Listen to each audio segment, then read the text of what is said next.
What's going on, people? Welcome to another episode of Khanage, courtesy of Grizz TV. How are you, people? There's a lot of smiles on the panel. I don't know. We're going to get into why there's a lot of smiles on the panel. Sorry, we changed the time about 3-4 times, but come on, man.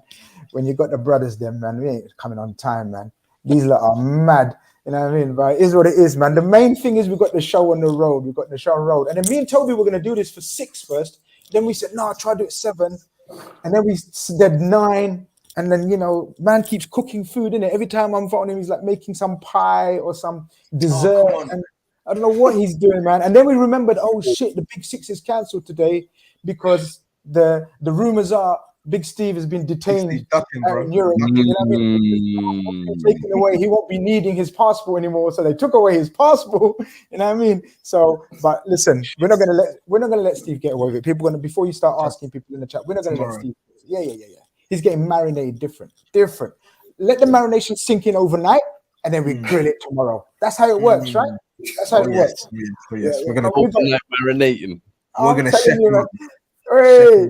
I'm telling you, man. I seen pictures of him, man. His head's looking red already, man. Let him marinate a little bit more, man. The longer it goes, the more he's gonna be seething. He ain't calming down for shit. Sweeter the meat, bruv. That's it. 100. Oh, he ain't no sweet meat, man. I'm telling you, it's gonna be some sour taste. But listen, people, welcome to the show. Predominantly a Liverpool Spurs build-up.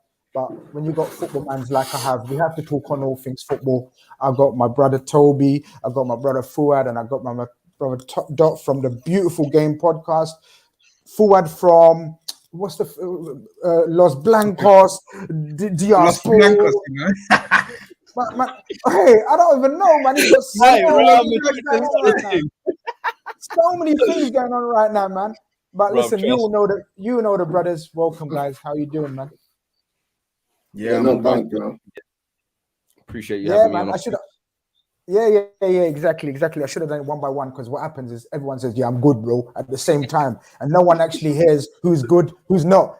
So, Toby, what's going on? You good? Oh, I'm great. It's been a really good evening. I'm settled back in now, and I've had some dinner. I'm well replenished, and I've just seen West Ham. West Ham get dumped out of the Europa League, so I'm on cloud 9. I'm delighted. I'm absolutely delighted. Wait, people are saying, "Oh, say less." We got mad panel today. Grizz Tapintobs, Nino with that Nina and the Fuad, but we have to have words about your VVD slander or does Wait. Hey, what's that about? We need to talk on that. We can discuss. We've got the Mali gang in the building. Is to smash the Spurs for us this weekend. Come on, you've done it. This is Marley on Marley crime out here. What's going on? Man. Listen, there's no holding back on Khanage. This is the deal, bro. There's no holding back. Big up, man. Live from 2 a.m. Live from Pakistan. Yeah, big up. Electricity is on and off. And the phone charge not much. Hurry up, my man. Sorry, bro. Come on, man. You know when it's an ethnic thing when we're going to be late, man. But listen, people in the chat, I know you're building up. You probably just come off watching the football. There's nearly 135 of you in there. Smash the like. Oh, I forgot to put it on slow mode, so I'm going to get dickheads in the chat. Put it on slow mode, please. Oh, man, mods, do your thing, man. Before I put it on slow, man. Always forget, man. As soon as I don't put it on slow mode, dickheads come out, man. Lose the bots, man. You don't need to teach me how to get away from this shit, man. But it is what it is. Forward, man. What's going on, man? How you feeling? How's things? All good, bro. I'm just chuckling at that subtle change from Tobes in the background there. That's good. But brother, man, I got pizza with me. I seen West Ham getting knocked out. I see Leicester getting knocked out. I see Jose picking up W's. You know what I mean? He's gonna win a trophy, isn't he? Hey, listen. Oh, what? The same trophy we was in. I said he's going to win it, isn't he? Yeah, he's gonna win the same trophy we was in. I'm just establishing that. You know, the manager was sacked 6 days before a final because we thought we was too good because we wanted to give Ryan Mason a little, work experience. Listen, I'm good, brother. I'm good. You know what? I'm actually happy for Jose. I'm happy for Jose. Now he's away from Tottenham. I actually can like him again. We're gonna get into that. We're gonna get into that because I see a bit of civil war already, and that's what we like to see. We like to see civil war because we're united. We're so fine. How's your week, my brother? Yeah, look, we're in the Champions League final. And Grizz, I remember I came on this show, I think maybe January, December. Yeah. And I told you Liverpool will win every single game. And the only game that I said I was concerned about was the Man City away game. And we've won every game. So let's keep it moving. Oh, shit. He's not even That's actually true, man. He's not even joking. He's not even joking. I remember he sat there all calmly like how Dot does because he doesn't get animated. He's one of the coolest brothers I know. Win, lose, or draw, he says, just relax, innit? Just relax. So we were talking about Carvalho. Oh, yeah. Do you remember it was the Carvalho show? Yeah. So we were talking about Carvalho and whatnot. And then, he came out with it. He said, Dog goes, yeah, man, I can't see us not winning a game. And I was like, what? This was in January. He goes, not even drawing or losing. He goes, I can't see us not winning every game. Only the Man City one, like, worries me or like I'm stressed about. And lo and behold, don't any predictions for the rest of the season, my brother? Come through and like, talk to me. No, it's going to be tough. Obviously, I think the Tottenham game, which we're going to talk about, is probably our toughest game. I think we have to start well. If we start well, I expect us to win. But I think the longer it stays 0-0, the more I'll give Tottenham a chance because they'll catch us either once or twice beating the offside trap, and it's whether they score. To be honest. Yeah, we're going to talk about the offside trap and the weaknesses and strengths of both teams and whatnot. But Tobes, man, I must, because I know you and Fuad know your European football as well.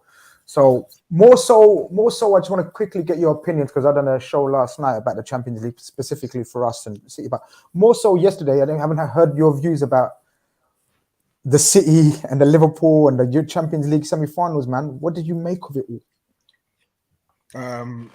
For me, I felt Liverpool. So do you want me to talk about both legs? Yeah. So I'll start off with Liverpool's on. Liverpool's on was a bit odd because I didn't expect Liverpool to be as poor as they were. Like in the first half, I felt Villarreal were good and played really well and actually rattled Liverpool. But Liverpool, just in isolation, were bad. Like the midfielders couldn't string 3-4 passes together. The defending was awful as well, especially out in the wide positions. The front line had minimal service. That like they were lacking. They were lacking ideas in the first half, and Villarreal were good value for a 2-0 lead. But I can't lie. At no point in that game did I think Villarreal were going to beat Liverpool. Like, I'm sorry, like, and that's the proposition that we're going to touch on when Spurs play them. Hold on, let me check the WhatsApp. I'm sure you got a little excited at one stage. Let me just check. You carry on. Let me check. Yeah, check it. I didn't think. There's no point that I think you must have got a little excited. 1 second. Yeah, I said you were awful, but I didn't say you were going to go out. Okay, I'm just checking. Yeah. Okay. So the performance was bad. So of course, like Liverpool were not going to play as bad in the second half, and we all knew that Villarreal were playing at their maximum, and they've only just leveled the tie. All Liverpool needed to do was score 1 goal, and the fact that they score 3 and they get a helping hand from Rulli as well, yeah, it's whatever, man. I expected Liverpool to beat Villarreal and go through to the final, so they did that. The Man City one now, like the only way I can explain Real Madrid getting as far as they have done. I know everyone keeps banging that out, but it's actually heritage because how can I see this team outplayed in 3 different rounds and somehow make the Champions League final? They should have got knocked out by PSG. Chelsea absolutely collapsed them at the Bernabeu, and probably should have won that game in normal time. Had they scored another, probably should have won that game in normal time. Had they defended well enough. And then Man City carved them up like Thanksgiving in the reverse fixture, and then in this fixture, Man City were the better side for pretty much the whole game. They didn't even have a shot on target until like the 89th minute, and they go and win the game 3-1 and 6-5 in aggregate. Like, listen, props to Real Madrid, man. Heritage is heritage, and I really hope they go on and win it. But I'm shocked, and annoyingly, if Liverpool play to their maximum and Real Madrid play to their maximum, there's only one winner for me. It's never that simple, though, is it, Fuad? It's never that simple. It is never that simple. It's never that simple because these 2 games showed it, right? Show you everything about the lack of simplicity within the Champions League. Like, it couldn't have been set up any easier for City. And let's be honest, they should have had this tie done and dusted within the first half of the first leg. Because when they went 2 goals up, they could have had 3, 4, or 5. But then you give Real Madrid that chance. Benzema has shown this season. Give me even a half chance on the edge of that box. I'm making something of it. And I thought City actually looked the better side in the first half. And I thought, listen, if they don't get a goal, they're going to leave this in some. Because you think going away to Madrid, they had decent possession. I didn't think Madrid had any kind of real threat in the first half. Yeah. But then second half, Madrid said, all right, cool. We're completely out of sync. And I thought once they introduced the youngsters like Camavinga, Rodrigo, who I thought scored a double to win them the league on the weekend as well, completely changed the game. And City, I'm sorry, mentality-wise, your arse completely fell out in that last 5 minutes. You should, 89 minutes, you are 1-0 up. You should see the game out. And I'm sorry, that cannot happen. You introduce your 100 mil man, he doesn't close down the passes quick enough. The goals they cost you. Then your star captain, Ruben Diaz, massive mistake, penalty in the extra time, costing you again. That's big moments, big players failing you. And I'm sorry, City have failed again. I'm happy with this City failure because it just shows you can't buy the Champions League. PSG failures, City failures, as long as they go on, there's a bit of football that says, you know what, the right thing is happening. Liverpool-wise, you lot were gifted the game. Second half really just said pretty much, you know what, here you go. You gain the kind of free pass because I give Villarreal the credit to actually even come back in this tie. Considering the way they played the first leg, they literally sat up shop to basically not play football. And they got criticized for that. I felt like almost too much. People like Jason Cundy were going over and saying, oh, little Villarreal. Bro, Burnley's budget is in the semi-final. A bunch of Premier League rejects. A manager who was even a Premier League reject. Let's be honest, he got hounded out. Made to look like he wasn't good enough to manage Arsenal. And now he's in the Champions League semi-final. 2-0 up at halftime. I was like, you know what? They can go out of this with their heads held high. Second half, they threw it away. And that goalkeeper, he needs to be flogged by the whole city. Single-handed, every person must pick up a weapon and flog that man. I'm telling you. True, have you watched Game of Thrones? You've watched Game of Thrones, right? So the Cersei treatment. They need to give this brother the Cersei treatment. But anyway, Luis Diaz, the Colombian Diaz. So there was a bad turn of events for one Diaz and a good turn of events for the other.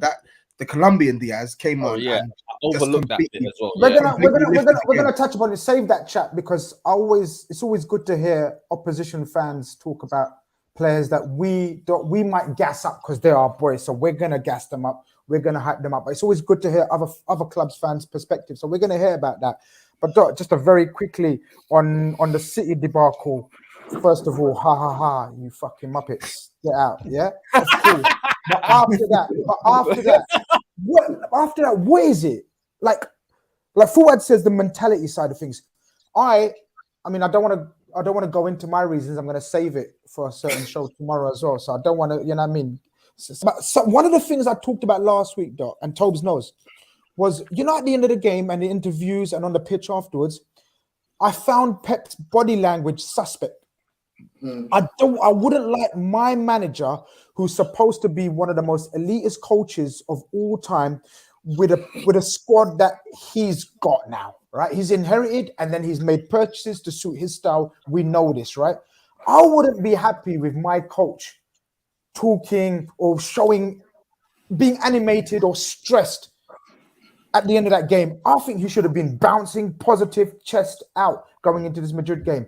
Just something, because when we're talking about these levels, it's the fine margins, isn't it, Doc?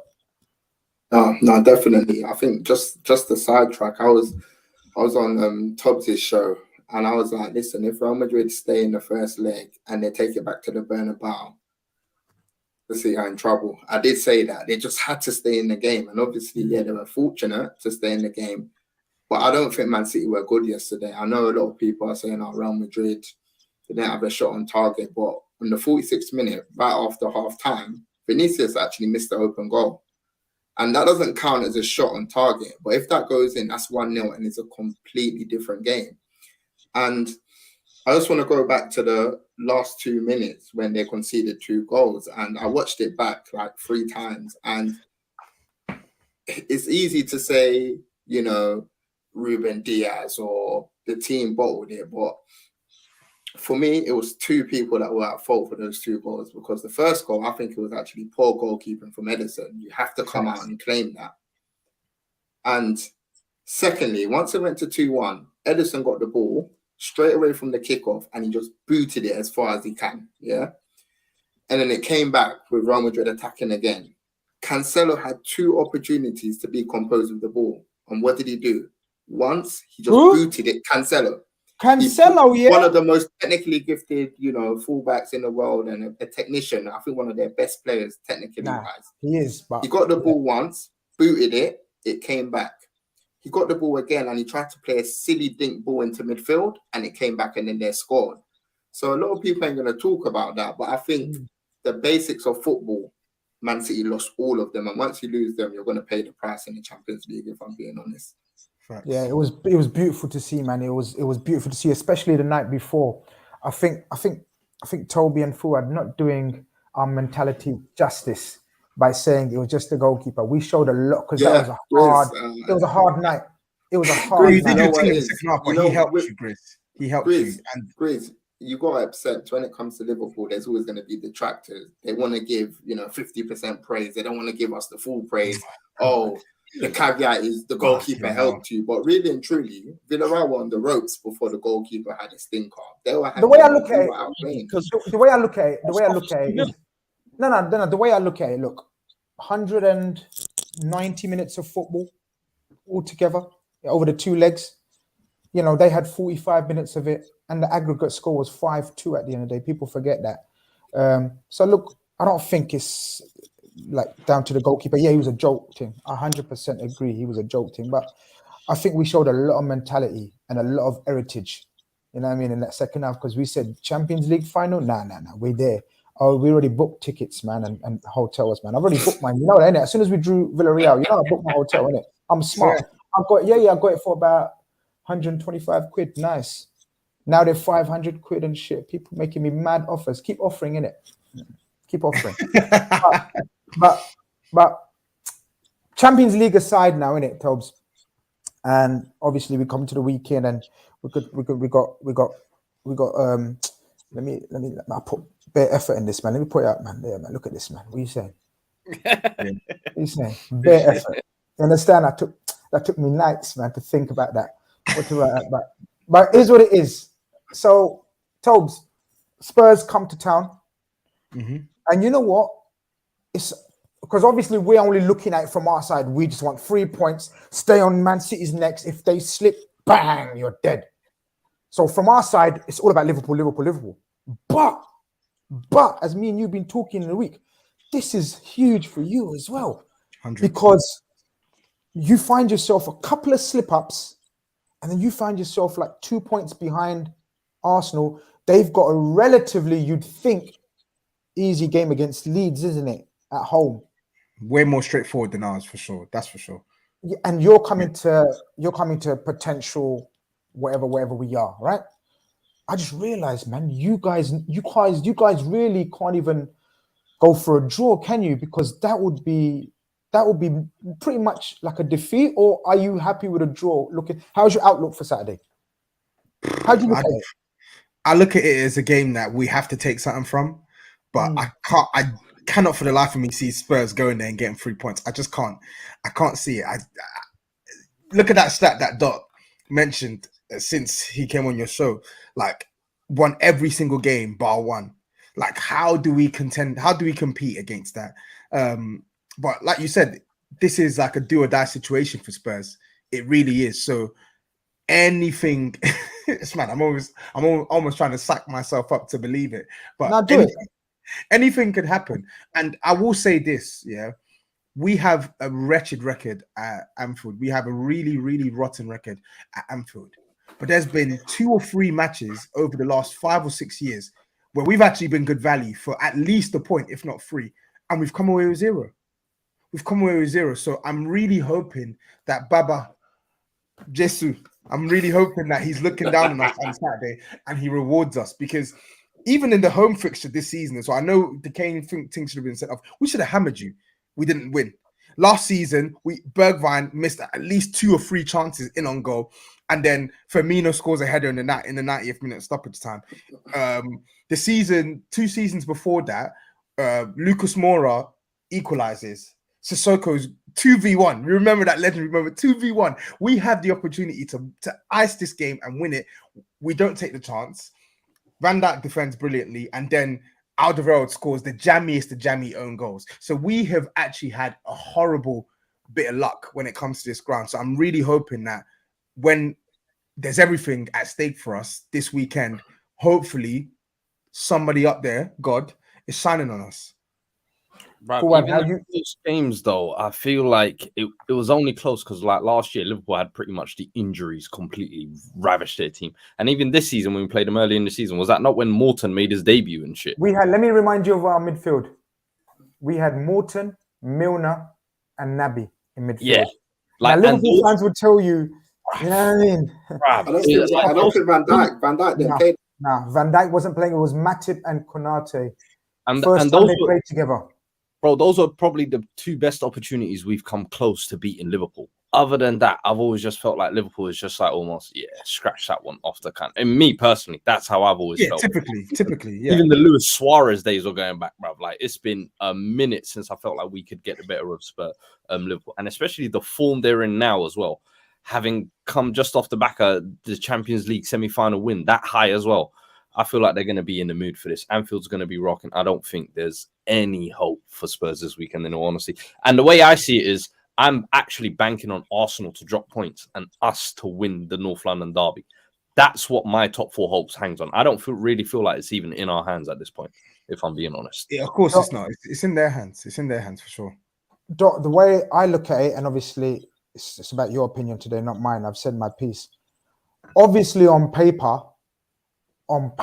this has been our hardest game. When we look at our remaining fixtures from 7-8 out, we always looked at this one and said, oh man, Conte coming to Anfield, that could be tricky, man, because he's an elite manager. I don't know your opinions. I haven't spoken to you about Conte, but I'm about to get your opinion on Conte. For me, and I told Fuad and Toby knows as well, I told them that it's the best move that club has made that I can remember in hiring Conte, because they've been an average dead club, you can say, for God knows how long, but they've hired the most elitist coach right now in European football that they could have hired, right? Man United were crying out for someone like that and went for Ralph Rangnick, right? But that's my only fear. My biggest fear is Antonio Conte. Now, that's not a disrespect to some of the players, because we're going to get into some of the players. How are you feeling about tomorrow? And how do you feel about Conte? Because I like to always hear about other people's opinions on other clubs. Look, I think Conte is a very good manager. I think wherever he's been, he's won league titles. Obviously, at Tottenham, he's got a different challenge. But I think the big question mark for me is the stability. Like, is he staying? Is he going? I think if he can give that clarity to the Tottenham fans to say that, look, I'm here for the long run, I'm here for the next 2-3 years, then I'll say, you know what, this could potentially be a fantastic appointment. But I think the more the rumours come out about him wanting to go PSG, or he's not happy, or he's requesting this from the ownership and he wants X amount of money, I think the more that starts to creep in, the more issues they're going to be. And I think if he doesn't make top 4 this season, we may not see him here next season. As for the game, I said my piece earlier. I think it's going to be tough, if I'm being honest. I think, we're going to try and come out of the blocks. We're going to try and start fast. But if we don't get that early goal and it's 0-0 at half-time, Spurs are going to fancy their chances, because at the end of the day, they're one of the few teams with the profile of players to hurt Liverpool. And every time we play Spurs, they get big chances. And I guarantee you they'll get a big chance at Anfield, and it's whether they're going to take it or not. You know what? You nailed it, because that's what I was going to say. Despite records and Tobes and history and all of that business, and I get that it's favoured in Liverpool, right? But when you look at profile of teams, profile of players that can potentially take advantage of our so-called weaknesses. Now, of course, no team is without weaknesses. Liverpool have. Of course, we joke and banter, where's our weakness? But we know there are certain weaknesses in every team. What weaknesses do you think there are? And do you not agree that you have the profile of certain profile of player that could take advantage of those weaknesses on Saturday night? Absolutely. And listen, again, the ground is the ground is daunting. But when you look at the way we can play, when you look at the way we played against Liverpool in the reverse fixture, yes, I know you were missing Van Dijk, Fabinho, and Thiago, but I still saw Matip play. I still saw Trent play. I still saw Robertson play. Liverpool are still going to maintain the same shape when they're in possession. Of course, the only difference is the quality in the midfield. But I look at our team and I look at players like Son, who scored at Anfield last season, and those runs in behind from Steven Bergwijn last season, they hurt Liverpool. This season with Ali and Son, they hurt Liverpool again. So with a trigger man like Harry Kane, if he's able, because he's not Happy Kane. Did you call him Happy Kane? Harry. You called him Happy Kane. Harry. Happy Kane, you know, man. Man ain't been happy, man. Since you didn't let him go, he ain't been happy, bro. Since you didn't let him go, the reason why, like, even though I should be ruling out any sort of points altogether, the reason why I have some confidence in this is because, like, despite the dross that we have in our 11, we actually have at least 4 or 5 players who could really pose a serious threat to Liverpool. If Harry Kane gets the ball and he outmaneuvers Fabinho, he outmaneuvers Matip or whoever, and finds the likes of Kane, finds the likes of Kulusevski, then Liverpool are in trouble. We saw the blueprint against Man City. We've literally, it's all good and well saying Spurs have no chance, and I completely get that. But when you know that you have the capacity to do this to a side like Man City, we should have to go there. We have to go there with that same mentality on Saturday, because we actually have something on the line as well. It segues into the super chat. Appreciate super chat. It's Asim, my brother from Keighley up north, man. Big up yourself. Great show, guys. Play Khanate and get tight on Kane in the half space. What you're saying, subsequently cutting the supply to Son, who will look to run into the space behind Trent. Anfield under the lights. No chance. That's the word. Forward. We're going to get into the atmosphere and what nights, and does it mean anything? Well, Real Madrid showed something in it. It happens. There are mythical nights at Anfield and Madrid and these places, yeah. But in terms of profile of player, like Dot have said, and obviously you guys know, who are you looking to? Are you looking to because we don't watch Spurs on a regular basis like you mans do, so we only see catch highlights. And we see catch highlights. We see Son every week. We see Kane every week. I want you to touch upon a couple of the new guys on the block. The three major new guys that have come on the block. In Romero, I'm going to call him Kulu. That's because that's how far I get. And yeah. And the other brother, man. Benton. Yeah.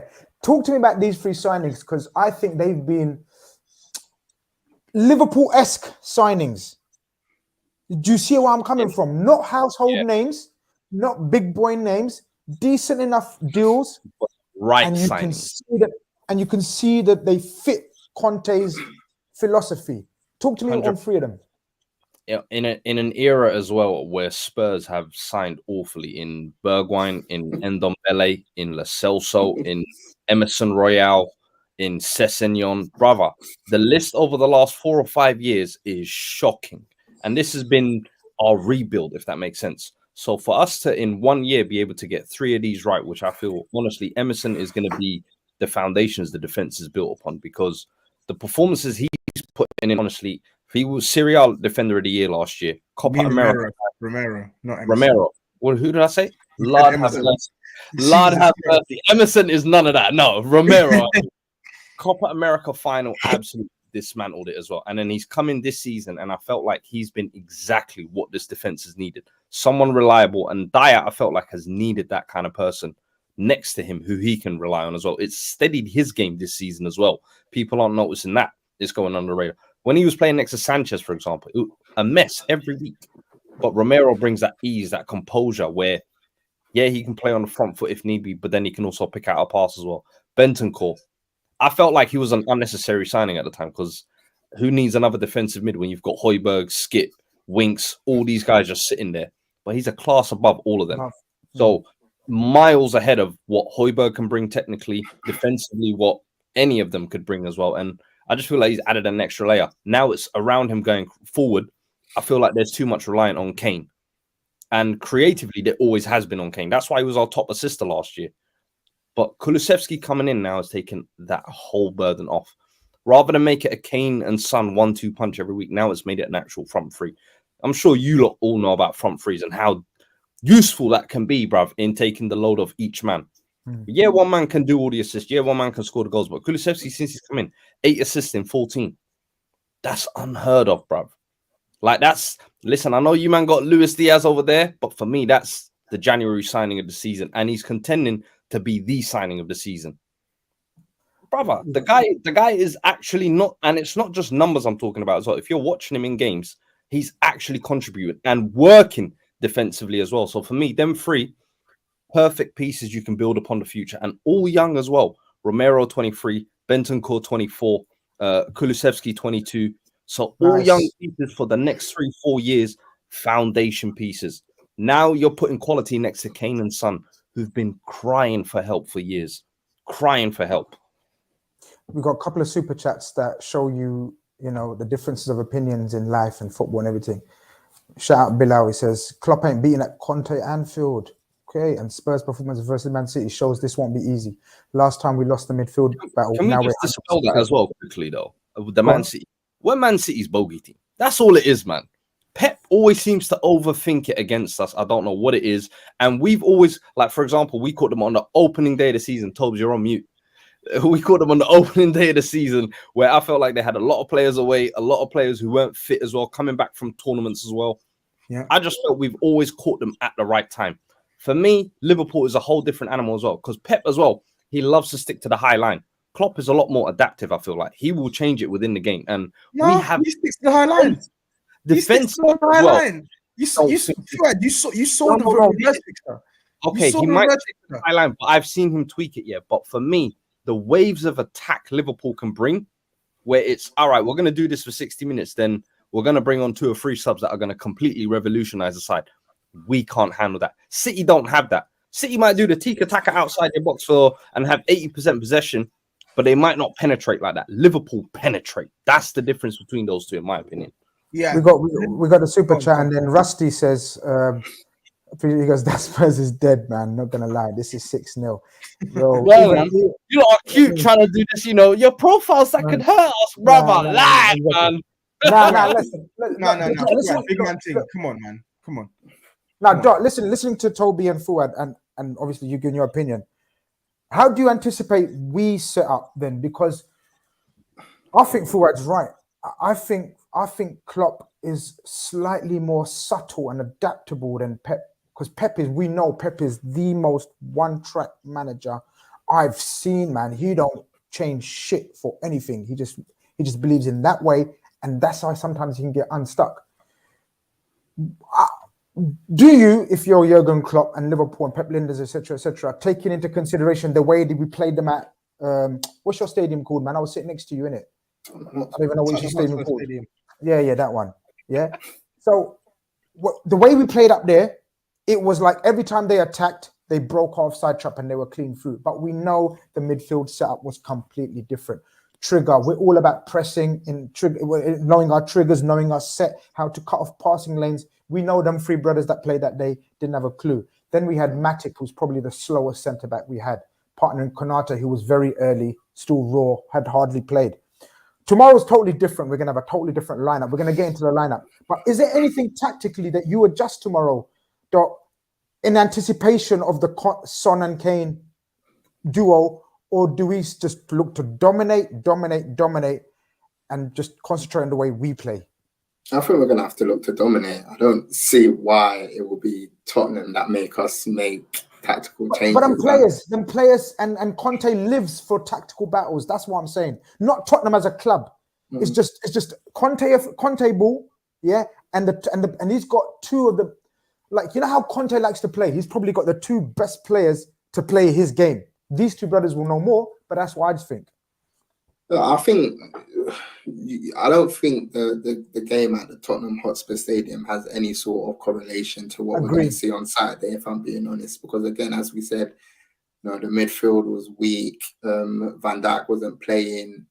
And I think our style earlier on in the season wasn't the way we were playing now. We were much more open defensively. We were getting caught a lot in possession, and teams were countering on us quite often.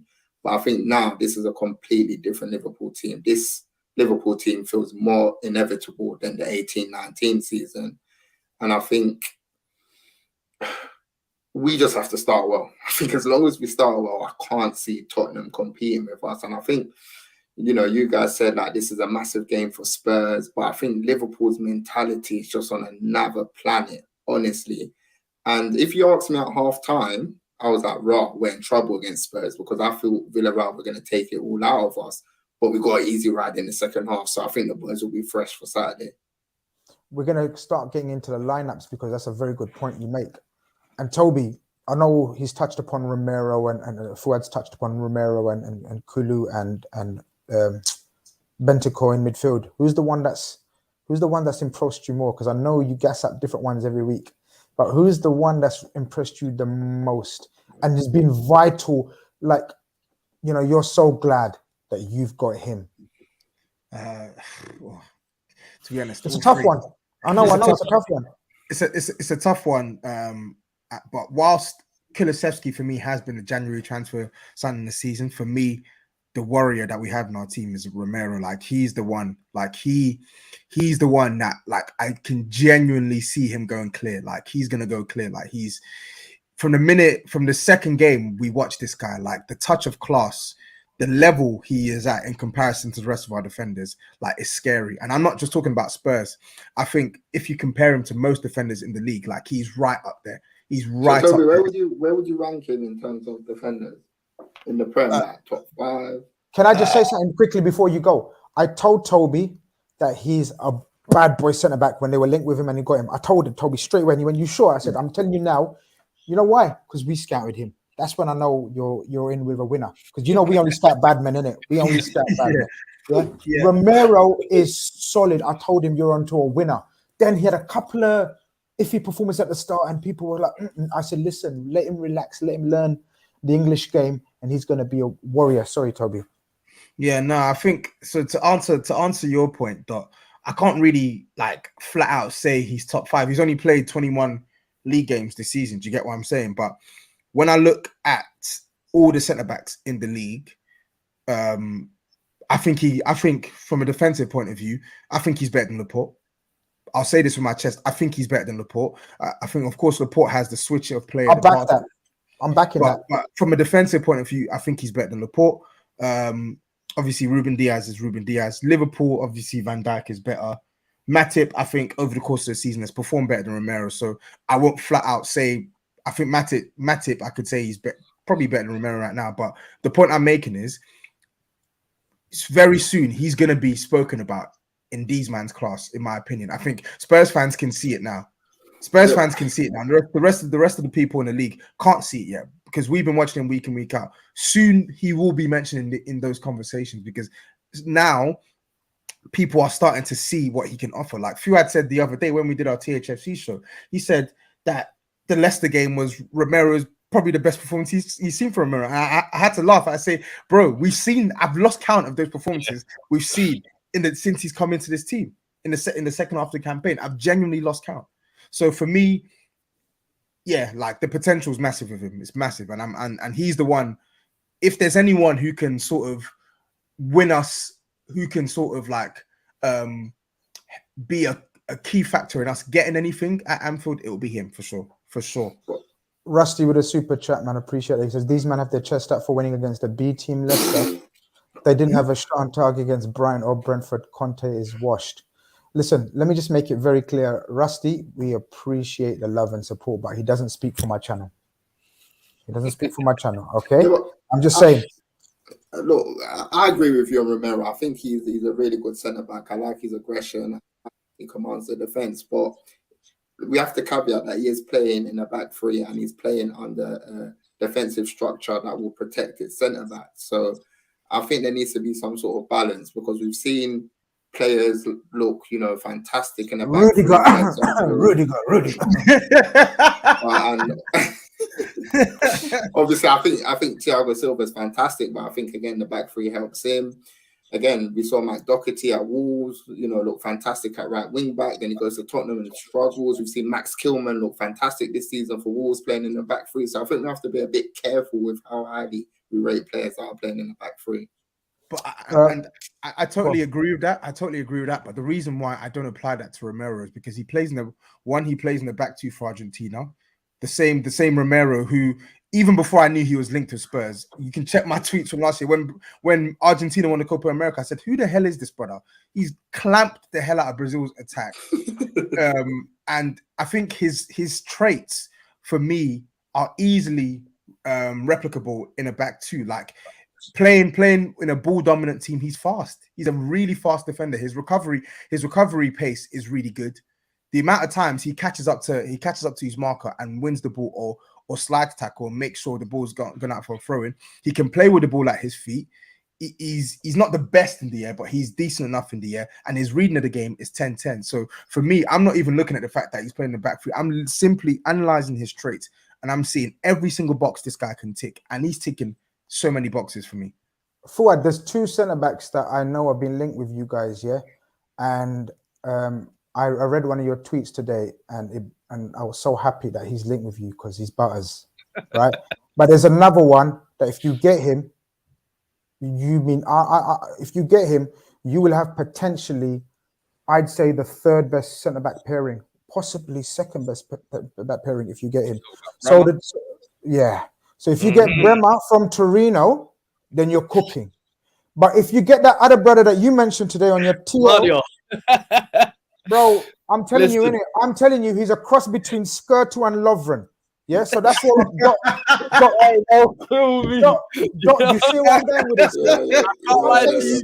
If I'm saying cross between Skirtu and Lovren, then you know where I'm going with this. That's not good. I was watching small bits of RB Leipzig early in the season, and I was impressed with him on the ball. Because I know in a back three, the system we're going to play. But I said defensively, I got question marks over him. For me, he's third choice. First choice has to be Bremer for me. I think he's just the most realistic target. And I think back-to-back years, I think this year he's going to win the Serie A Defender of the Year. And then back-to-back years, you take Italy Serie A Defender of the Year. I just feel like you're setting a standard for, this is what we accept. And I'm sorry, I'm not watching Torino every week. So I'm having to do comps and highlights and deal with that. This brother looks the part as well. Every attribute, like we're saying with Romero, he ticks every box. Pace, physical, aggressive, front foot, comfortable on the ball. And I said, do you know what? What you just said there, if we can get him, get Romero, I think we can even switch back to a back four for me. Those two for me as a pairing can work 100%. But the second option for me would be Bastoni. But I do think his price range is a little bit ridiculous. Yeah. Listen, he would be the primary.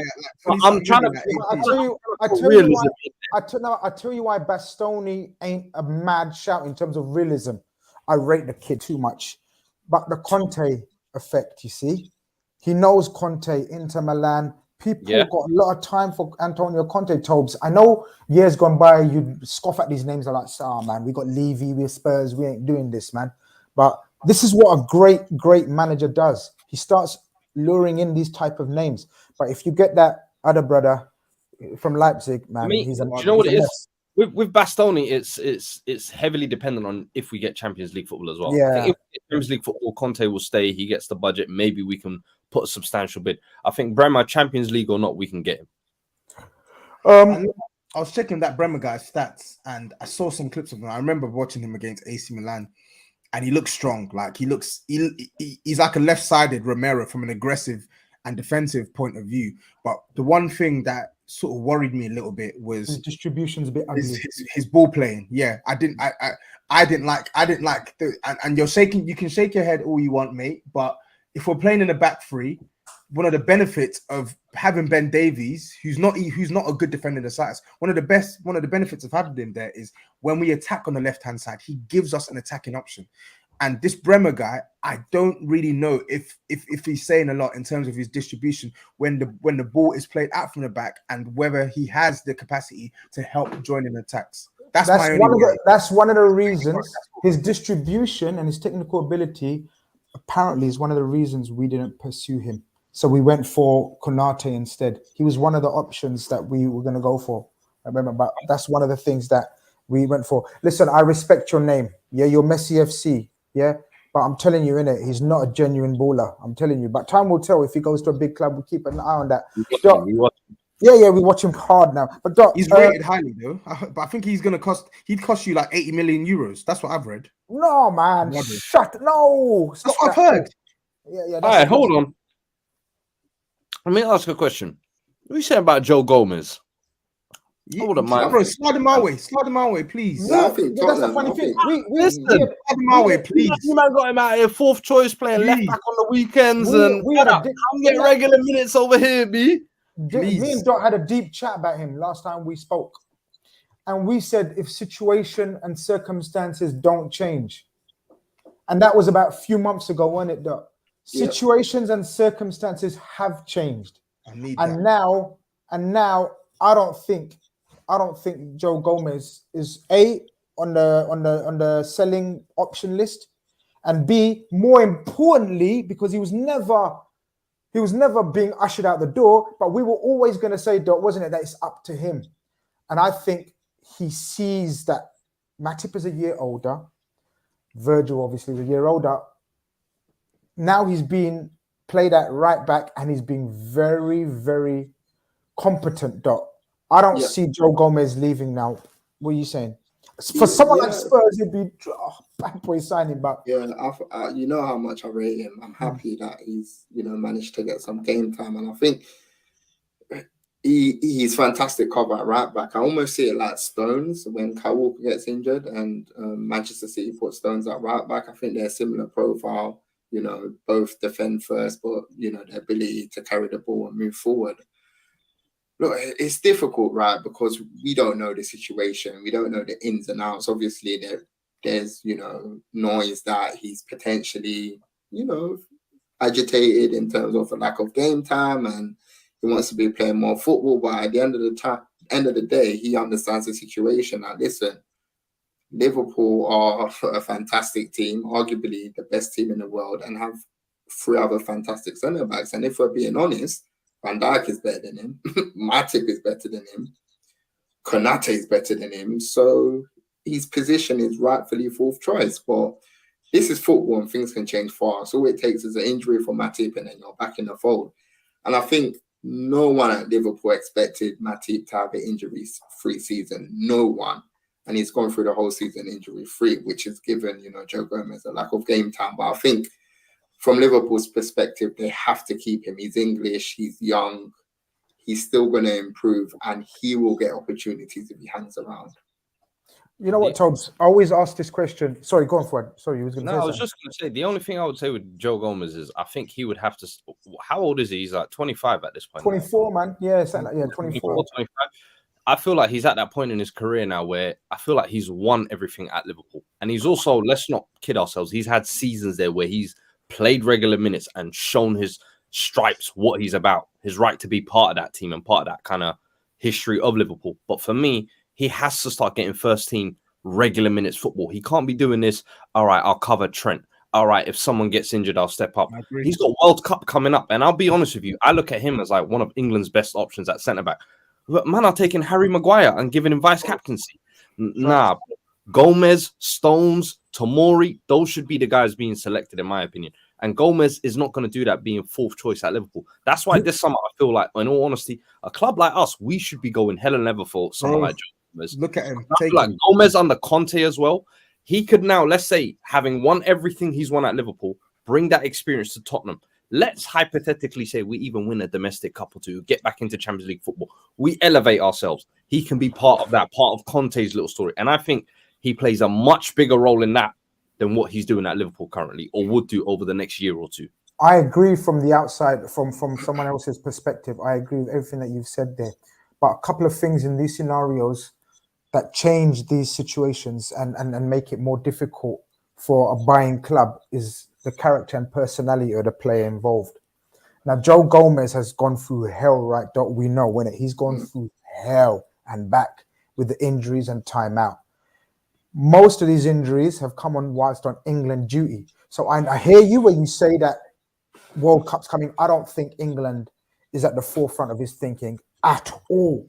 In fact, there could be possibly, I mean, I don't know this for a fact, I'm just speculating, obviously, and guessing, but I don't think England's at his forefront of thinking like, yeah, I want to get to the England squad. No, I think his ambition is to play for Liverpool on a regular basis for years to come.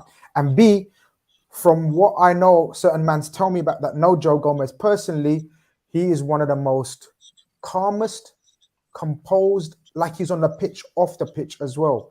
And that helps because you have an understanding of where you've come from and where you've gone through and what the club have done for you and what you owe them.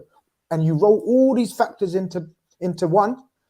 I don't think he's the type to make noise or get agitated. Frustration is there, but he knows he's been through injuries that have finished players' careers. And this brother is back playing, not as regularly, but slowly in the back end of the season, having a few minutes that give him light at the end of the tunnel that he can be part of the greatest Liverpool team squad ever. And that's why it's a bit hard for anyone else to come in for him. That's my opinion on Joe Gomez. I don't know if you want to say something. No, I agree with you, man. It's a tough situation, right? Like, you need to understand your position. He's working up his fitness. He hasn't played regular football, and he's at the best club in the world. So it's difficult, man. I think he would stay personally. I think I'm leaning towards him staying. If I'm being honest. Yeah, 100%. Tobes, I always ask this question, and I'm going to reverse it onto Dot as well. If you could handpick for your team, not as in names and players wise here, but for your team, for your squad, what you need, considering your manager's Antonio Conte, who's the 3 players you're taking from Liverpool? 3 players. Yeah. Taking into consideration you're the state of your team going forward, Antonio Conte, etc., etc. Think outside the box if you want, but it's up to you if you don't. Any player, Bridget. Well, I'd obviously have to take one of the attackers. Maybe I would say Salah, but we've got because I don't want to. That's what I'm saying. You got to think in it how you're going to do. I would say Luis Diaz. That's one. I'll take Luis Diaz. I'll take Van Dijk, easy, and then I'll have to take one of the fullbacks. So Trent. You wouldn't take the best goalkeeper in the world. Hey! He's class. He is the best goalkeeper in the world. Yes. Okay. You finally got me to say it to you on camera. Okay, cool. He is the best goalkeeper in the world, but I think Spurs need a right wing back way more than we need a goalkeeper. But you said you would take Diaz, but he plays in the same position as Son. So obviously you just said that you wouldn't take. This was going to be my. This was going to be my. Because I want that. I think Diaz can play all 3. I don't really think Mo Salah on the left. I've not really seen it. Mo Salah centrally, yeah, a couple games, but Diaz can play everywhere. He can play everywhere. How are you setting up a Conte team with the players that you got now? Because I want to interrogate you on this shit. So you've taken Diaz, you've got Son, you got Kane, you got Kulu, and you got Conte. They don't all have to start, do they? They don't all have to start. You're wasting. What? How am I wasting? Of every Liverpool player for the sake of a squad. You know. Fine, ignore me. Go to Fuad. Go to Fuad. Listen, I'll tell you. I asked a hard question. I ain't here to ask easy shit questions. Go to Fuad. Think, football man. Think. Hey, I'm going easy. Trent, Robbo, Alisson, sorted. Oh, shit. I've been saying our wing backs is our weakness. We got a front line set. My midfield workhorse, Højbjerg and Bentancur, cool, they work. My wing backs has been my weakness. Now you give me the best pairing. Safe. I'm going clear. Romero, Dyer, they can handle that. Ben Davis will plug something there. But if I got Alisson behind that, listen, everybody. Ben Davis will plug something there. I think sometimes everybody overblows the Van Dijk impact and sleeps on the Alisson impact as well. I think Alisson for me has been one of Liverpool's best signings in a long time. We don't. Trust me, we don't. We don't. Van Dijk is, and with Lloris on his last legs as well. Give me Alisson. Hold on, no. Let's interrogate. Let's interrogate forward as well, because if you're taking our fullbacks, you're still keeping a weak link in the centre back area, in my opinion. 2, Davis and Dyer, in my opinion, where you got the choice of a Van Dijk. Would you say Van Dijk wouldn't have more of an impact, and then Alisson on your team? Of course he would. Yeah. I probably would. But I think I'm looking So long. hold on, Fuad, hold on. Long term as well. No. Don't He's go anywhere. Don't playing- go Fuad, anywhere. Van Dijk is you've playing been caught. Still, you've been sorry. caught. You've been caught. Kobe, come back. Earlier in the chat, people were asking to ask Fuad about his Virgil van Dijk slander and agenda. It seems as though you have got one. It took 55 minutes, right?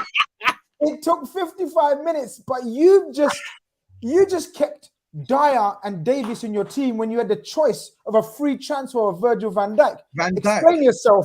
Explain yourself. Just You're how much finished. I rate. You're finished. Listen, I'm just saying. You asked me if I had to strengthen a position. I feel like Lloris. Tobes knows how I feel on Lloris. I love his service. I feel like his time has been come and gone, and I've always felt like we should have lined up a replacement a year ago. I've been telling Toby that for the last 2 years, but Tobes loves Lloris. I get it. What Lloris has done for our club, I don't even blame it. But for me, I'm just like, yo, I'm not a rose tinted kind of guy. Once your legs go, brother, you gotta go out the door. I'm sorry, and I feel like Alisson, best in the world right now, man. VVD, I would have said that a year or two ago. Let's go. Maybe even Matip, let's go. Because Matip's performances this season, I felt like, have maybe just consistently tipped a little bit more than Van Dijk's. But for me, I take Alisson. No, I'll be real to you. Like, look, Van Dijk has been an absolute monster from January onwards. A monster.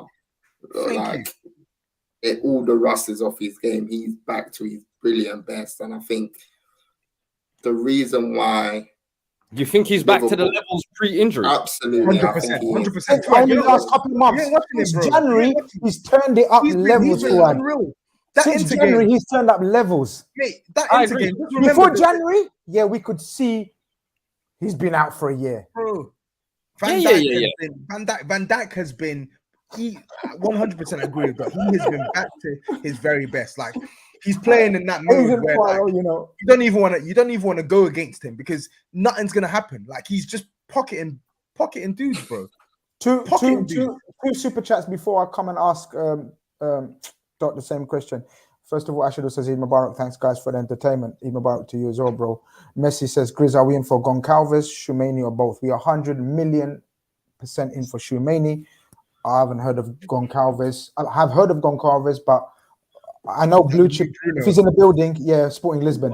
I know he has intel on Goncalves and thinks we are in for him. I'd be very, very surprised if we're in for Goncalves, but I wouldn't doubt Blue Chip. But Shoumeni, brothers, don't go anywhere. That's what I'm saying on Shoumeni. Don't go anywhere. Same question, bro. 3 people, 3 players. No, but you have to pick. I know you don't. I was gonna say none of them. I was gonna say none of them. Okay, 2. Okay, 2. No, players. I'll take 3. Okay, take 3. I was gonna say Lloris as a backup, but I think Kelleher is probably better than him now. Better. You know what? Kick me out of this stream. Kick me out of this. Wait, Kelleher good? I like Kelleher. He looks good, but don't tell me he's better than Lloris, bro. Lloris dead meat, man. Come on, he's finished. No, he's not. He's not dead. Actually, no. He might turn into prime. Yes, like Saturday. I ain't saying shit, man. Yeah. Nah, it's too late. It's in the air now. No. Fuck that. I'm looking at it from the perspective of what we need. Yeah. Because if I had to like genuinely pick one player that I want from Tottenham, it would probably be Son. But if we're talking about what we actually need, I would take Kulusevski because I don't think we have right wing cover for Mohamed Salah. When Salah comes out of the team, you can see an imbalance where we don't have that player to, cut into their left foot and play intricate passes from the right side. Player, though, Dot. It's time to. I fully understand. I'm just saying. I know you're my Liverpool brother. I know you're everything. Like, I got to back you, but me, I got to play it fair. He's a total different player from Salah. It's a different dynamic, right? I hear that. I'm not saying he's coming here to start. I'm saying he's an option, right? Fair point. And I think he will be a fantastic option for us. That creativity from the right, the intricate passing. I think he's a really good player, really intelligent player. So I'll take him. I still have to take Son because I just think he's fantastic.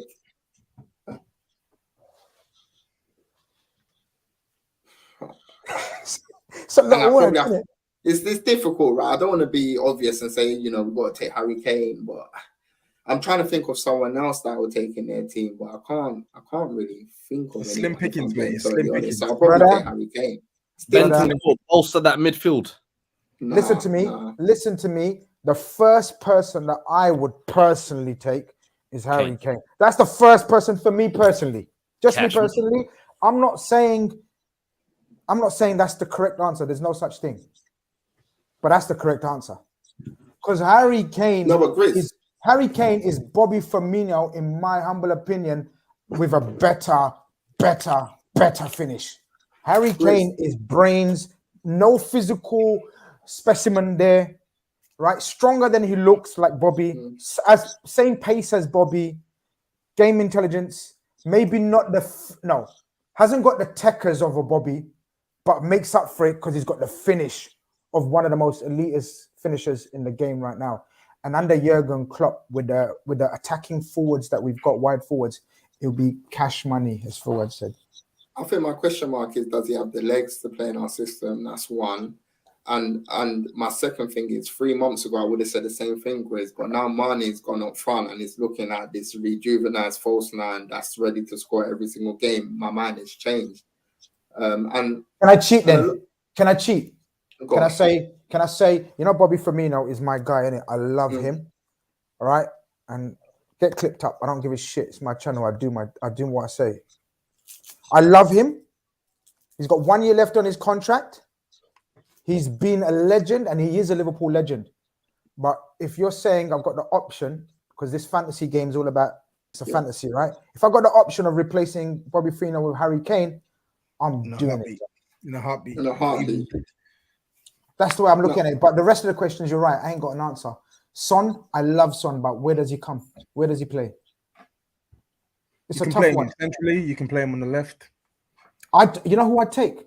I'd take Bentancur, you know. I'll take Bentancur if Fabinho needs rotation, as we're looking, because that's what we're playing Shumeni 43 million for. We're paying for Shumeni to be that. Bentancur could be that guy. Yeah, but doesn't Klopp like his defensive midfielders to be the sort of anchorman kind of type figure instead of that like ball? Obviously, look, Fabinho is very good on the ball. I'm not saying he isn't, but I think in that position, rather than a passer, like for example, like a Jorginho, I think Klopp prefers the more robust sort of DM. He does. I agree with you. I do agree with you. But talk to us, Toby. Like, if you was to describe Bentancur as his main strengths and attributes. Yeah, I don't think he'd be suited to that. Okay. To that 6 role.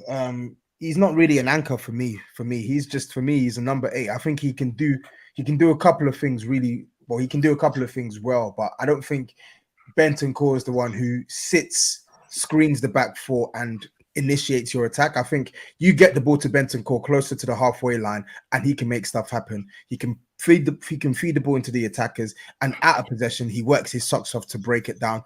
And where he wants to dribble, he can dribble. Where he wants to sort of drop a shoulder, he can do it. He's got that technical quality. But where I think Fabinho is so elite is because I think Fabinho, he sweeps up way better than Bentancur, in my opinion.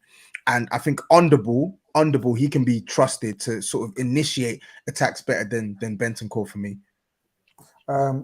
John Stewart with the super chat says, off topic, but Grizz and Tapintobs cook Big Steve tomorrow. Listen, we're cannibals. Absolutely. We're cannibals tomorrow. That's all I'm telling you, people. We're cannibals tomorrow. Fuad, talk to us tactics and formation and selection tomorrow. What formation are you going to set up? There's got to be no surprises. Will there be in Conte's approach and his formation? We know that. Any injuries, any personnel changes, inform us, Liverpool people. In fact, pick your team for tomorrow. If I'm not mistaken, Saturday. Just Reguilon who's still out. And we've kind of pretty much played the same lineup, I think, for the last couple of weeks, kind of good or bad results. And it's fair, I think, is at that point of the season where you're kind of just got a game of one game at a time. We're just seeing it through. Lloris in goal, of course. I think Dyer, Davis, Romero will be the back 3. God have mercy on us, but Emerson and Sessegnon will be the wing backs versus. I heard Sessegnon's out, no, or was it? Oh, he's all right. Okay, Sessegnon's okay. Jesus Christ. And Højbjerg and Bentancur in midfield probably, and then the front three, which we kind of will hang our hats on, which is Kane, Son, and Kulusevski, of course. But yeah, honestly, if that Emerson versus Luis Diaz clash on that wing is one thing I'm definitely just looking forward to. Listen, not even as a Spurs fan, but I'm just gonna watch that one as a football neutral. That battle. You said you made it out as if it's gonna be as if Diaz is gonna be going out, and Diaz is gonna breeze past him. It's Emerson. It's Romero versus Diaz. That's the one. I wouldn't be surprised if Emerson Royale gets a red card, if I'm being honest, because every time I watch him, he picks up a yellow card. He doesn't tackle with the correct technique. He's so easy to beat. And I think that's where I agree with Phil. And I think Robertson and Trent, if you had to bring them into the Tottenham team, it takes them from top 4 contenders to, yeah, this is a serious team now. Because I just think the fullbacks are average at best. And I think the big difference between the two teams is that, look, we both have fantastic front threes. Obviously, Liverpool have been doing this for 3, 4, 5 years, and we've got the depth from the bench. But I think Tottenham are heavily reliant on their front three to connect together to score goals, whereas Liverpool have the front three.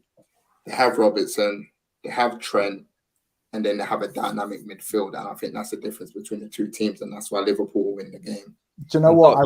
The first time I watched Royale was with Toby. We were at the game, and Toby was. I got showered with Toby's saliva.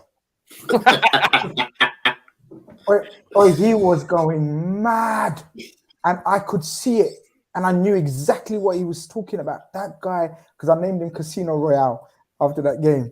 That brother was mad. The risks he took, and not even calculated risks. So when you take risks, you have to have a certain belief in your own ability. Like, what was he trying to do, knowing his own ability? But listen, I ain't speaking. Do you remember the he's lucky that he didn't concede a penalty. Just collided into Jota. And I'm thinking, why would you do that? Yeah, that was crazy. Why would you do that? But he came from Barca, right? And this is what No, he didn't. He was on loan at Betis for 2 years, bro. Barca basically signed him for 6 million and then told Spurs, hey, you don't want to buy him for 5 times the price. And like bozos, you know what we did? We had first dibs on Tomiyasu at 16 million. Yeah. Hey, no. We'll go with Chicken Royale. We want to take this little bozo over here. Nah, no thanks. I just remembered you was the first one in for Tomiyasu. So you allowed Tomiyasu to get Royale. Lord have mercy. Bro, man know in the comments, they know from the first time I witnessed this man versus Zaha on his Palace debut, I said, nah. You can tell a football man when you see one. Yeah. When he got forward, could not cross the ball, and when he defended, could not do the basics. Doc, get rid of what we got in store for them, because it's easy. It's very hard to pick our 11 without one or. There's always one or two key decisions that have to be made. What are you thinking? I've got 9. 9, I think, are guaranteed. And that's Talk to me. Alisson, Trent, Robbo, Van Dijk, Thiago, Fabinho, and then the front three of Diaz, Mane, and Salah. I think Henderson starts this game, if I'm being totally honest. Over Naby, yeah, I think he does start. Obviously, he didn't play, or he didn't start the game in midweek, so I think he'll come back in, because I think Klopp has been doing 1 week in, 1 week out with him and Naby, so Hendo 100% comes back in for me. And then I think he goes with Matip, if I'm being totally honest. You know, it might go with Khanage because of the pace of Son, actually. That's what I'm thinking. Khanage had a good game against us in the reverse as well. I think it's one of those ones that, look, I think Konate is fantastic, and I think Bayern Munich got scammed with Upamecano. They should have been going for Badly. I think when you look at like giving a team encouragement, I would feel that Matip is more of the solid choice in terms of I don't think he's going to make a mistake or has a mistake in him. Whereas Khanate, we saw in the Champions League where he tried to clear the ball and he missed it and they scored. But that's obviously going to happen because he's a young player, he's in his first season, and he's still maturing as a defender. So I think in terms of security and safety, I'll go with Matip. How would you feel about that, Tobes, if it was... Okay, so two questions for you. If it was Konate or Matip, who would you prefer, being Son, Kane and Kulu? Yeah? And then the other question, yeah, I should come to Fuad first because you need time to think about this question. No. The other question is, which three out of our forwards, because Bobby's back as well, and we know how Bobby likes you lot, which three would you not like to face? Okay, so the first question, I would much rather Matip plays than Konate. Ooh. Not because Matip isn't sick. I think Matip is quality and he's probably a better centre back than Konate. But for the way we play, for the style that we're gonna have, and with Trent vacating the space on that right hand side as well, I feel like that is Son's danger zone for me. That's the area that he thrives on, and I feel like he gets the better of Matip in those situations more so than Konate for me. So that's the first one, and then the second point, the front three that I would hate to face the most is Salah on the right, Mane in the middle, and Diaz on the left. Jota is a killer. Like, he scores goals. I think he scored the equalizer at our ground. But I just feel like the threat that Mane and Salah and Diaz will carry in absence of scoring is just too great. And I feel like they're the ones who are always going to put me on edge throughout the game. So that's the front three I wouldn't want to face. Fuad, little switch up, because I know, you know what I mean, you've had time to think about it, so I got, you know what I mean, I'm not going to let you cheat. So midfield, as Dot says, I think Dot's spot on. I think it's out of Naby and Hendo. So Fabinho and Thiago will play in our pivot. Oh, free. Who's the one that you prefer playing out of Hendo and Naby? And then which three would you like to face up front? Switch up a little bit. So for me, I think I'd rather play Hendo. Of course, I would like this to be the game where Liverpool fans finally say, you know what, we're done with Hendo. Offload him this summer. Yeah, he cost us the title. You know, like the Gerrard slip, he needs to have his moment. I want this to be his one. Naby as well, he's a little bit dangerous going forward as well. And I think second half of the season, he's picked up his form a little bit. So, yeah, I'd rather avoid him than Hendo. Hendo, bring the mold here, bruv. And front three. Oh, shit. Listen, I respect Hendo. I'm a big Hendo fan, bro. But Dot's a big fan, man. Dot was uneasy in his chair as you was talking. What was it that Dot was arguing with me last year? The year before when Liverpool won the league. Oh, Jordan Henderson is world class. He's better than Paul Pogba. Oh, this. And I like Hendo. He's quality, but world class. Allow it, man. You're taking it. Toby, has he had a better Premier League career than Paul Pogba? Oh yeah, absolutely. Yeah, he has. Why are you saying that then? Like, because he's not a better player than Paul Pogba. Never had a better Premier League career. Has he outperformed Paul Pogba? James Milner's had a better Premier League career. Has he outperformed Paul Pogba? In one or two seasons, yes. One or two seasons, yes. The rest, nah. Don't start with that. Don't start with that. The rest, nah. But Fuad, the front three that you would like to face. Oh, I would like to face. Yeah, out the five. Not. Yeah, don't go Taki. Don't go Elliot. Don't go them. Yeah, out the five. No, I was about to call up people. I know. Hey, out the five. I would like to face Jota, Salah, and Mane. You know, honestly, I think, yeah. Bring Bobby in there, yeah. Bring on the big guns, bruv. You know what I mean? There's no hiding place, man. Shit. Okay, that sounds good to me, bro. I think we've got enough clipping up material. I think we've got enough clip up material, man. Toby, man, talk to me.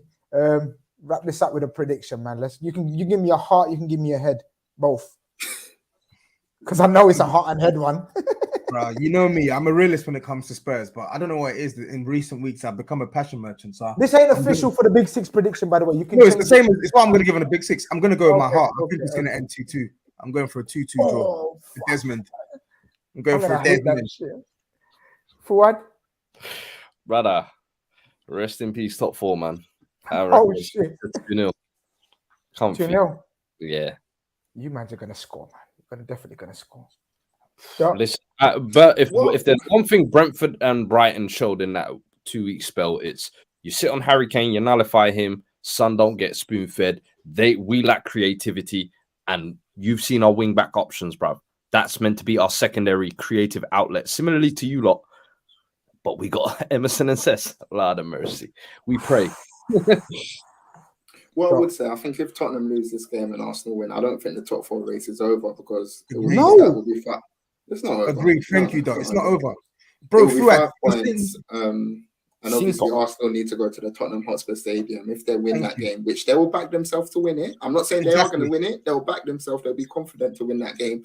So what's the other 3 fixtures then? What's the other 3 fixtures? They've got some tough away games, Arsenal. They've got back-to-back away games, and then they've got Everton, who are fighting for their life in the last game of the season. This is football. You can't call it, man. So, thank you, Doc. Yeah. The only way I can see defeat for top 4 is if we categorically don't beat Arsenal at home. Yeah, that's when I'll concede defeat. But because even if we lose to Liverpool, everyone expects us to lose to Liverpool. It's a tough ground to go to, yeah. But if we beat them, a 2-point gap with 2 games to go, anything can happen. Anything can happen.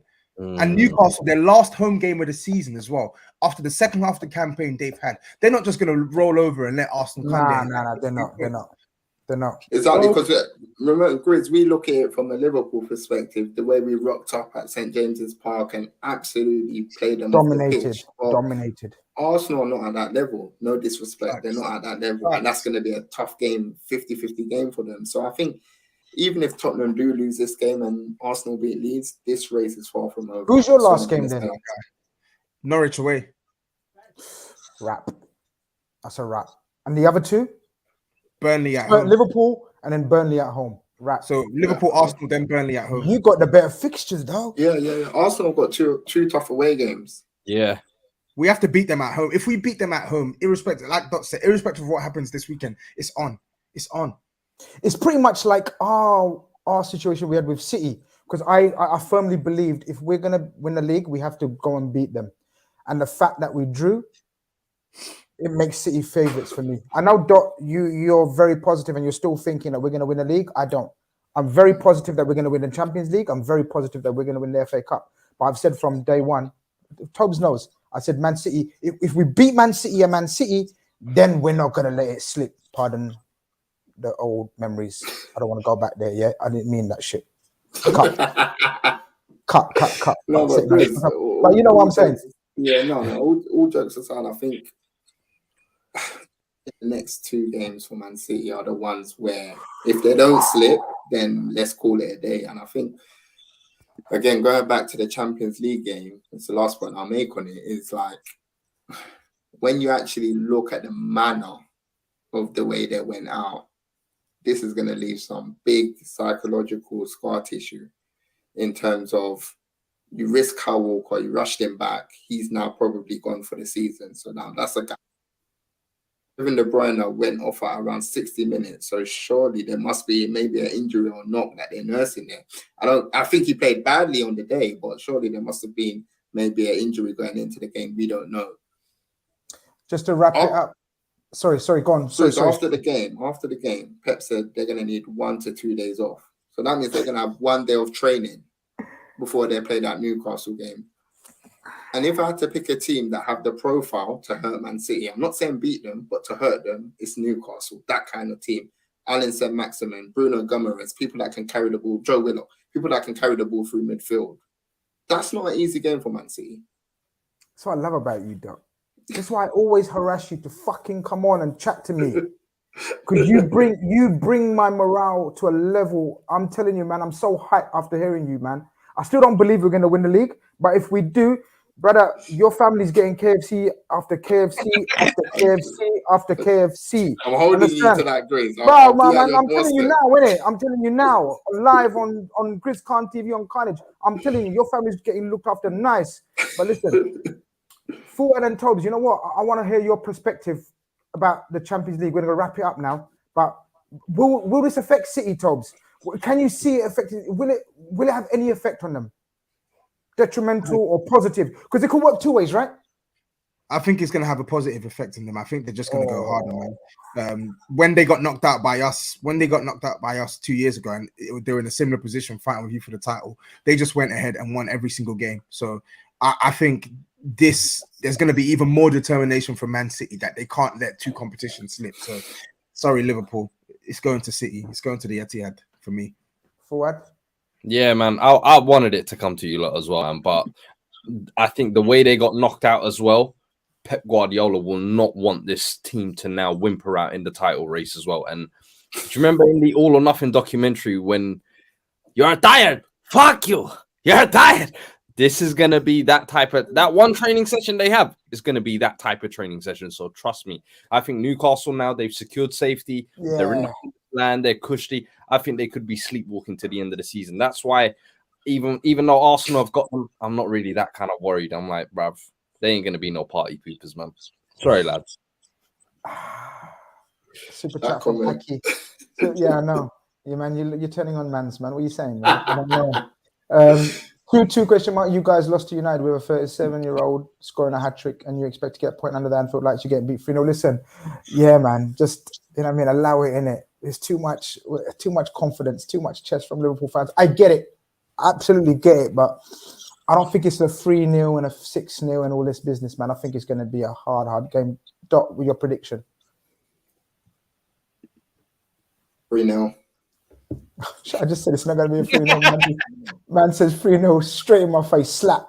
Okay, 3-0. We go with 3-0, man. I'm going to take that, man. But listen, people, much love and respect for all of you lot, man. Hopefully we can do this again. I enjoyed the chat, you know. It was a good chat. It was a good fun chat.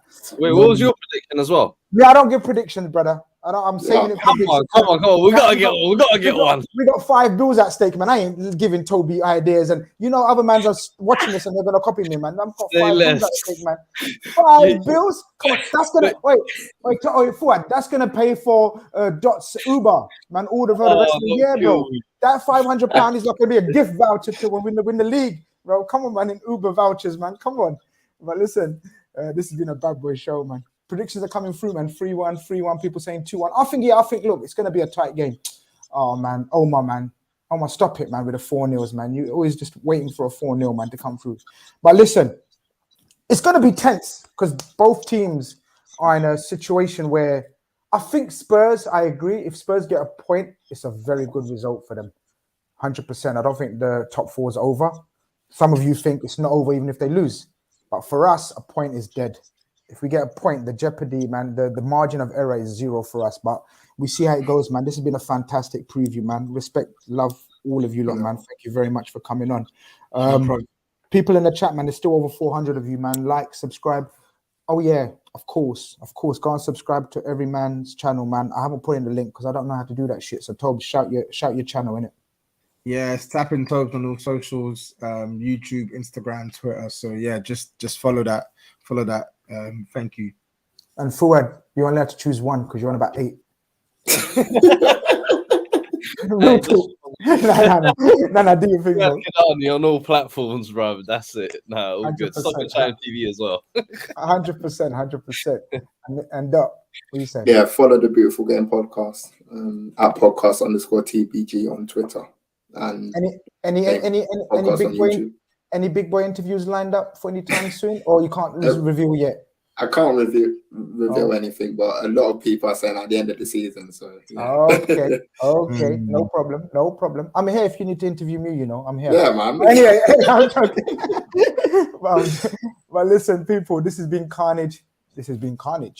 Over and out. Take care.